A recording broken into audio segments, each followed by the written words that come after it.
radio station WXJ 93 Chryslerville, Ohio, public warning system. During potentially dangerous weather situations, special field receivers can be automatically activated by the signal to warn of the impending hazard. Tests of the signal and receiver's performance are normally conducted by the National Weather Service between 11 a.m. and noon each Wednesday. If there is a threat of severe weather, the test will be postponed to the next available good weather day. Reception of this broadcast, and especially the warning alarm tone, will vary at any given location.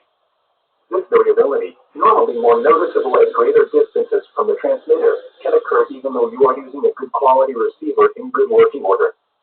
The warning alarm tone will be activated for hazardous watches and warnings for the following counties: Allen, Auglaize, Defiance, Hancock, Harding, Logan, Mercer, Paulding, Putnam, Shelby, Van Wert, and Wyandotte.